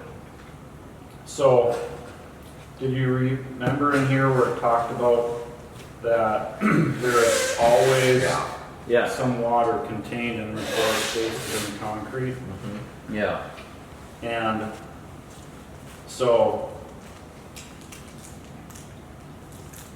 if we go through the effort to like moisture cure concrete for the like 28 days or whatever, like we probably could get to where in a lot of cases the pore space would be completely filled with the hydration product from Portland. For a lot of times, so. Very rarely does anybody moisture cure Right. a wall in the field. So ideally, the longer you keep the forms on, the better, because the forms will help prevent water loss. And so if we had the initial mix was at a mix, the Portland to water ratio was a 0.5 to 1. There's enough water there, and if the forms stay on, it shouldn't be able to lose that moisture, so it should stay. But no concrete contractor is going to be like, yeah, we'll leave our forms on there for 28 days and come back. Well, like they want to be stripping forms the next day. Yeah. So, and with the ICF, we're leaving, obviously we're not taking the foam off of the wall, but the expanded polystyrene is porous, and so it doesn't retain all of the water. Like some of the water will bleed out through the foam. If you poured cement on the ground, would the water leak out through the ground too? Yes. Yeah. Okay. So it's good to have plastic out. Yeah, so I've got some little videos that we can watch. Maybe we should move through this to the, so before that, do we have any other questions related to this? When concrete sweats, is that the hydration of the concrete leaching No. out? Well, like initially you'll have bleed water come out of it, but once it's set, like if it's sweating, it's just because it's below the dew point of the air for the room. Okay? Okay, so I just put some stuff in here on like hot and cold. I think I may have skipped over the part in here where it talked about temperature. Or maybe it was something else I read. So the like happy place for the chemical reaction for concrete is between about 50 degrees and 85 degrees. Oh, wow. So when you get over 85, it gets like so crazy that you can have really rapid shrinkage.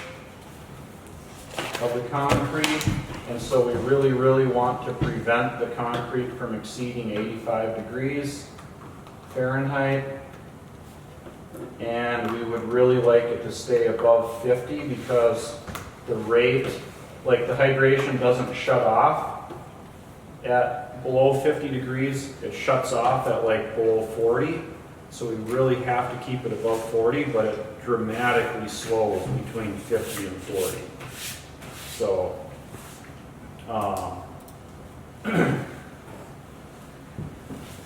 so the problem with flat work in the heat, like if it's hot out and we're in the sun and the wind is blowing, the concrete is the ambient temperatures conditions is going to evaporate the water out of that concrete so fast that it'll shut down our hydration and it'll cause our surfaces to like set up so fast that we can't work with it. So it's very, very, very difficult to do concrete effectively in the sun and in the heat. And then like, even if you make it through the first day, then the next day, if it's in the blazing sun, like it would not be out of the question to have that concrete, as you still have the exothermic heat of that chemical reaction taking place, and then the sun's blazing on it, like it would be relatively easy for it to exceed 85 degrees. So, high risk. Cold is a little bit easier to deal with in some ways. Because the American Concrete Institute has guidelines for cold weather concrete work, and like when you drop below 40 degrees, I think it is, or below 30, they want the aggregate heated, and when the ambient drops below like 15, then the water is heated, and so your concrete shows up pretty warm. And then it gives you your time frame that you need to work with it, and then if you cover it with insulated tarps, it's not that difficult to maintain temperature on it for a few days, if it's not insanely cold outside. And so, It's gonna be a lot of work. basically, like, this here is your difficult and easy scale. You know, this is your too hot, too cold. So if it's too hot, it evaporates the water way too fast. And if it gets too cold, your hydration shuts down. So if you're cold, but not too cold, like pouring foundation walls in cold weather, pretty low risk. Your forms are going to help retain the moisture and retain the heat. Foundation walls in hot weather, here your forms are going to help retain the water so that it doesn't evaporate too quickly. So pretty easy to do those in both hot or cold weather. And then this other easy stuff here, flat work when it's below a 70 degree ambient, you get pretty small amount of evaporation. It's not too hot, it doesn't make that chemical reaction like go wild on you. And so you have a little bit more workable time. And so below 70 degree ambient and above 40 degree ambient is kind of the like sweet spot for flat work. Above that and below that, then it gets more challenging. So does that mean if it's colder out, then the reaction happens slower, so you Yeah. have more time? Yep. Man, that's gotta be super difficult, because I watched a documentary on them building the, what is it, trolley to go from one side of, Whistler, Blackwood, or whatever it is, and like, they were doing it like through the winter, like they're plowing through snow Wow. and stuff. Wow, Take that's it. difficult. Yeah. I mean, you gotta, so that you'd have to heat all the concrete and all that when you're doing it in the Mhm. snow. Yep. Okay, so then here, some like key terms to concrete. We've got the slump, hydration, finishing. So for slump, got this little video here to describe slump for you guys. What you want to do is make sure that your slump cone is moist both inside and out. You want to perform this test on a flat, smooth, rigid surface, free of any vibration. It needs to be a non-absorbent surface. The cone will be held in place. You can stand on the ears or you can use the slump plates and lock them into place. We'll fill the cone, 3 equal lifts by volume, rotating the concrete around the mouth of the cone to evenly distribute it. We'll rod this lift throughout its depth without forcibly striking the bottom. Half of my roddings are going to be at an angle to ensure that I get proper penetration into the corners. The rest will be across the cross section.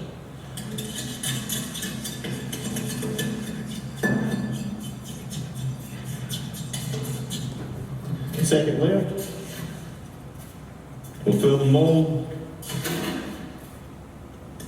to 2/3 by volume. We'll rod this lift throughout its depth, penetrating the lift below by approximately 1 inch.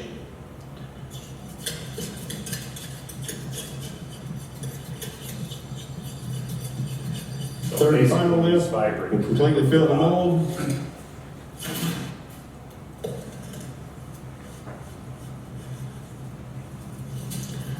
We'll rod this lift throughout its depth, penetrating the lift below by approximately 1 inch.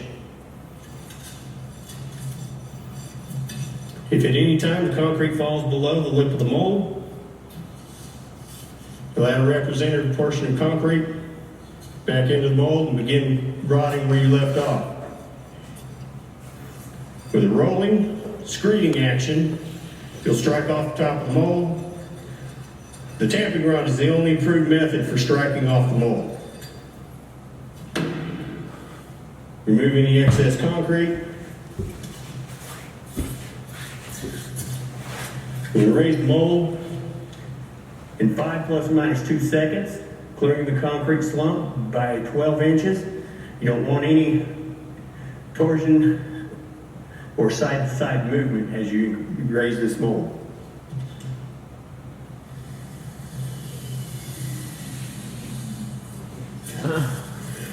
We'll invert the cone, measure down to the offset center,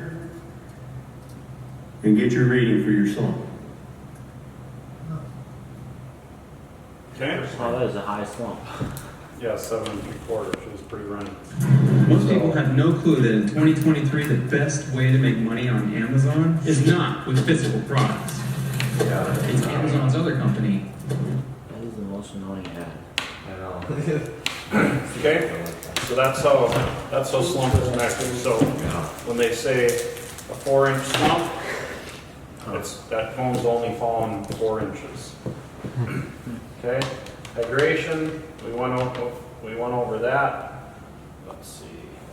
We'll just write, go to YouTube. And then finishing, we went over that, you know, the whole process of putting the desired finished texture. So, so the most basic concrete tool, you can successfully finish concrete with a shovel, a screed board, a wood float, and a steel trowel. So, I did a little bit the other day. We were core filled block, and I had to pour this little pad, and I didn't have any tools, so I finished it with a 2x4. So it makes a really great float. So,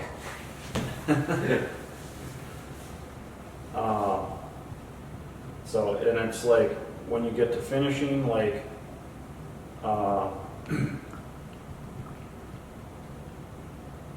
your skill with working with concrete is like probably one of the biggest factors, other than like you cannot, I don't know of any way to get a smooth finish on it without a steel trowel. So other tools continued. We've got rakes, come-alongs, shovels. Come-alongs? Yeah, that's what this thing is called. So, I thought that was a ratchet with a cable on it.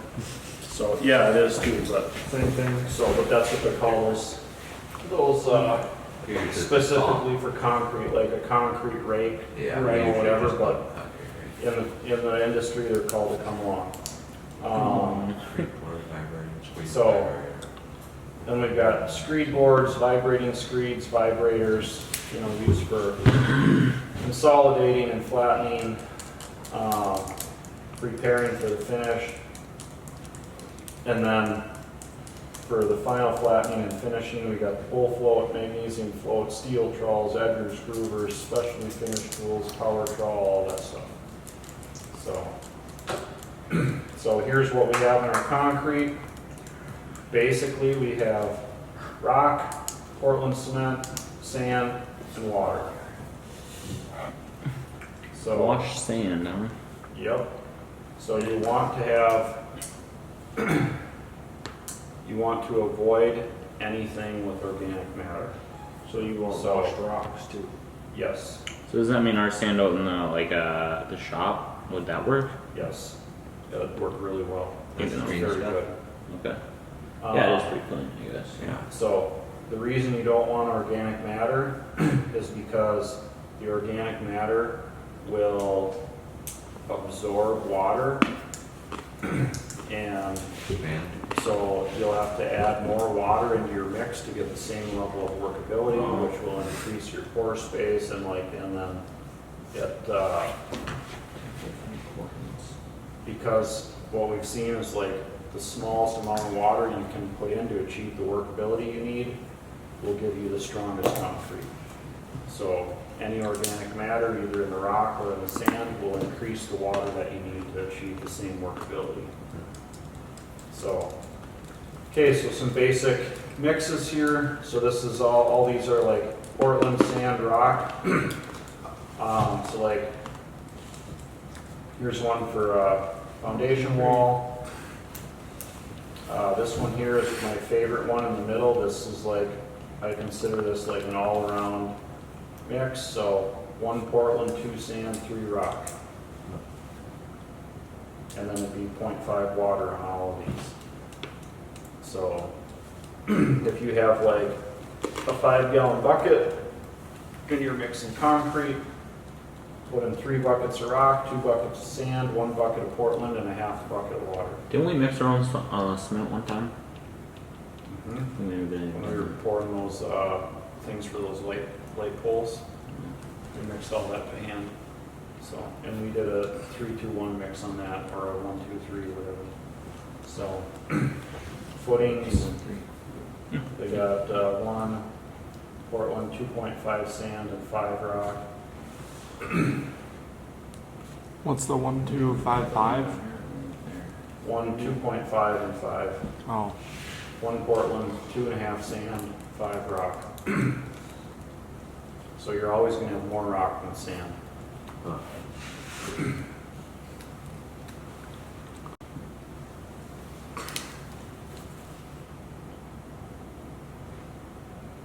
So, but when I've used this like 1, 2, 3 mix, it looks as good as ready mix. So that's my favorite one. so is there any advantage of having a lot more rock than like sand or Portland?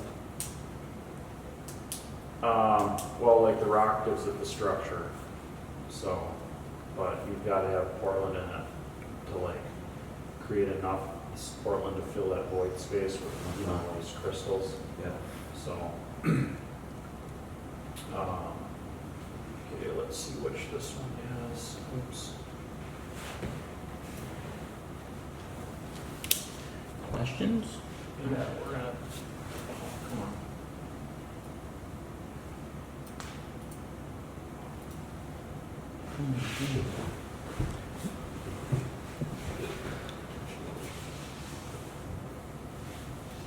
Looks like Roger.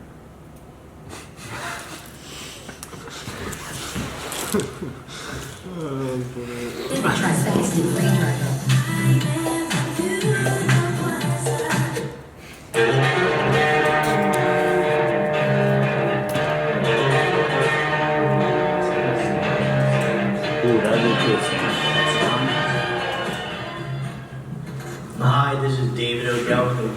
plate concrete. Okay, so these guys are like in California or something. So they put down this plastic over the soil, and then they put this washed rock on top of it. I think that they probably do this so they don't lose too much water out the bottom. The setup of the garage foundation, and we're starting to pour the concrete. We're gonna go 3 loads. We're gonna go 32 yards on this job. So I'm kind of thinking my first 2 loads are gonna go into the footing. So we're gonna go ahead and seal that up with the first 2 loads. Give that a chance to dry a few minutes before we top it off. And that'll stop the concrete from pushing out and up underneath the form. So, and if you notice, they have this curb formed up on there, so as he goes through this video, it's kind of interesting. Just watch how they do that.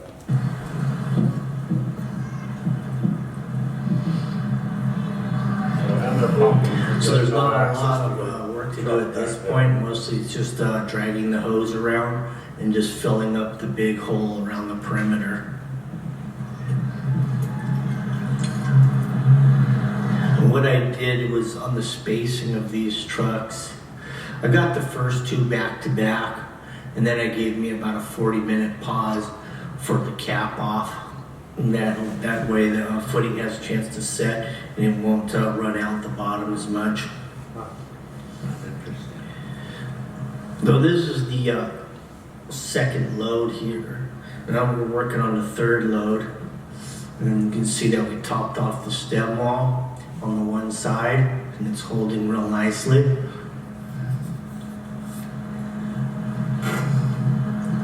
I've got a high point in the middle of this. This has a garage door on both sides, so it's basically like a drive-through. And there's a high point in the middle. It's 24 feet wide on the inside. So we have a 12 foot, we have a high point. So water drains inside this garage in both directions out the big doors. It has 3 inches of slope and 12 feet. So if you notice, they have 2 stakes here. They just set a board on top of the footing out to the stake. And then they use their little ear on their screed board on top of that one, and the ear on the other end that they set them, or no, the other end, they just